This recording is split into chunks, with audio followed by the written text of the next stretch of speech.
Hello super users, क्या हाल चाल। आज का वीडियो बहुत ही स्पेशल होने वाला है क्योंकि आज मैं आपको बताने वाला हूँ कि एंटी फॉरेंसिक्स क्या होता है और एंटी फॉरेंसिक्स का हम लोग कैसे यूज़ कर सकते हैं एनोनिमस रहने के लिए। सबसे पहले एंटी फॉरेंसिक्स क्या होता है। एंटी फॉरेंसिक्स कुछ ऐसी टेक्निक्स और मेथड्स होते हैं जो एक हैकर की एक्टिविटी को ट्रेस करना मुश्किल बनाते हैं। इसमें बहुत सी टेक्निक्स आती हैं, जैसे VPNs का यूज़ करना एक एंटी फॉरेंसिक्स टेक्निक है। प्रॉक्सी चेन्स का यूज़ करना, IP स्पूफिंग, मैक स्पूफिंग। इसमें और भी सारे स्टेप्स आते हैं, और भी सारी मेथड्स और टेक्निक आते हैं, लेकिन यहाँ पे मैं कुछ आपको कॉमन एंटी फॉरेंसिक्स की मेथड्स और टेक्निक्स बताने वाला हूँ जो कि ईजी टू यूज़ है। इसमें सबसे पहली टेक्निक है data encryption. Data encryption anti forensics की सबसे कॉमन टेक्निक है, जिसमें सबसे पहले हम लोग किसी भी फाइल को इनक्रिप्ट कर सकते हैं, पार्टीशन को इनक्रिप्ट कर सकते हैं, या फिर पूरे के पूरे सिस्टम को इनक्रिप्ट कर सकते हैं। इनक्रिप्शन से कोई भी अननोन पर्सन हमारे सिस्टम को बिना डिक्रिप्शन की के एक्सेस तक नहीं कर पाएगा। अब डाटा इनक्रिप्शन के लिए बहुत सारे टूल अवेलेबल हैं, जिसमें से एक का नाम है लक्स, जिसकी फुल फॉर्म है लिनक्स यूनिफाइड की सेटअप। ये डिस्क इनक्रिप्शन के लिए यूज़ होता है, जिससे हम लोग पूरी की पूरी डिस्क को इनक्रिप्ट कर सकते हैं। लक्स के अलावा बैराक्रिप्ट, बिट लॉकर जैसे कॉमन टूल भी अवेलेबल है, जिनका हम लोग यूज़ कर सकते हैं डाटा इंक्रिप्शन के लिए। अब इसके बाद आता है फाइल एंड मेटा डाटा बाइपिंग। मोस्टली हम लोग क्या करते हैं, फाइल्स को डिलीट करते हैं, डाटा को अपने डिलीट करते हैं, लेकिन ये जो डिलीट की हुई फाइल्स है इनको रिकवर किया जा सकता है।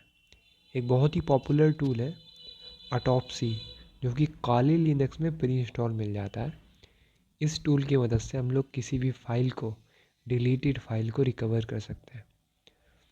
अब ये जो डिलीटेड फाइल्स है रिकवर ना हो, इसके लिए भी बहुत सारे टूल अवेलेबल है, बहुत सारी टेक्निक है। इसी से एक रिलेटेड टूल है श्रेड। श्रेड की मदद से हम लोग सिक्योर बाइपिंग कर सकते हैं। मतलब अगर श्रेड का यूज़ करेंगे हम लोग तो डिलीट की हुई फाइल दोबारा रिकवर नहीं हो पाएगी। फाइल बाइपिंग के बाद आता है मेटा डाटा। मेटा डाटा क्या होता है, जैसे इमेज का एग्जांपल लेते हैं। जैसे मैंने आज कोई इमेज क्लिक की, तो अगर कोई भी उसका मेटा डाटा देखेगा तो उसमें सारी इन्फॉर्मेशन होगी कि इमेज कब क्लिक हुई, किस कैमरे से हुई, कैमरा कितने मेगापिक्सल का था, और भी बहुत सारी इन्फॉर्मेशन। यहाँ तक कि कभी कभार लोकेशन भी होती है मेटा डाटा में। इमेज में ही नहीं, ये सारी फाइल्स में होता है मेटा डाटा, जिसको हम लोग मॉडिफाई कर सकते हैं या फिर डिलीट भी कर सकते हैं। इसके बाद आता है स्टेगनोग्राफी। स्टेगनोग्राफी एक ऐसा प्रोसेस होता है जिसकी मदद से हम लोग एक तरीके के डाटा को दूसरे तरीके के डाटा में घुसा सकते हैं। जैसे एक वीडियो के अंदर हम लोग इमेज छुपा सकते हैं, या फिर इमेज के अंदर टेक्स्ट छुपा सकते हैं। नॉर्मल लोगों को क्या लगेगा कि ये तो सिर्फ इमेज है, लेकिन उसके पीछे टेक्स्ट छुपा होगा। स्टेगनोग्राफी के लिए एक टूल है स्टैग हाइड, जो कि प्री इंस्टॉल आता है काली लिनक्स में। स्टैग हाइड टूल की मदद से हम लोग किसी भी इमेज में टेक्स्ट को छुपा सकते हैं। अब नेक्स्ट है टाइम स्टॉम्पिंग। हर फाइल के पीछे उसका मेटा डाटा होता है, और मेटा डाटा में टाइम स्टैम्प्स होती हैं, जिसमें date of creation, date of modification की इंफॉर्मेशन होती है। इसी टाइम स्टैम्प के मॉडिफिकेशन के प्रोसेस को बोलते हैं टाइम स्टॉम्पिंग। टाइम स्टॉम्पिंग के लिए बहुत से ऑटोमेटेड टूल अवेलेबल हैं, लेकिन हम लोग टच कमांड के थ्रू भी इसको आसानी से कर सकते हैं। अब टाइम स्टॉम्पिंग के बाद आता है लॉग टेम्परिंग। हर एक डिवाइस पर जो तुमने एक्टिविटी की होती है वो सिस्टम लॉग के फॉर्म में स्टोर होती है जाके।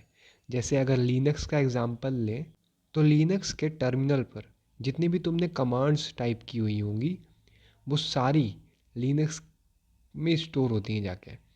उसको हम लोग स्टोर की हुई कमांड्स को कैसे देख सकते हैं, टर्मिनल पर जाना है और कमांड लगानी हिस्ट्री। जैसे हिस्ट्री टाइप करोगे तुम्हारी सारी प्रीवियस कमांड जितनी भी तुमने टर्मिनल पर लगाई हुई है वो सारी कमांड से दिखाएगा।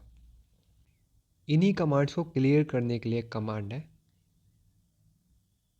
history-c। इससे क्या होगा, जितनी भी तुम्हारी कमांड्स की हिस्ट्री होगी वो डिलीट हो जाएगी।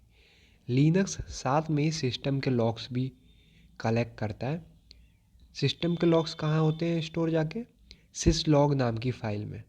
syslog का यहाँ पर पाथ दिया हुआ है, यहाँ पर जाके आप सिस्टम के लॉग्स को डिलीट कर सकते हो। लॉग टेम्परिंग के अलावा काफ़ी सारी एडवांस एंटी फॉरेंसिक टेक्निक भी होती हैं, जैसे रूटकिट का यूज़ करना, मेमोरी इंजेक्शन का यूज़ करना, एंटी डिबगर का यूज़ करना और एंटी बीएम्स का यूज़ करना। ये सारी एडवांस एंटी फॉरेंसिक टेक्निक मानी जाती हैं, लेकिन आज मैंने आपको जो बेसिक एंटी फॉरेंसिक टेक्निक है वो बताई है। वीडियो अच्छा लगा हो तो बस सब्सक्राइब कर देना।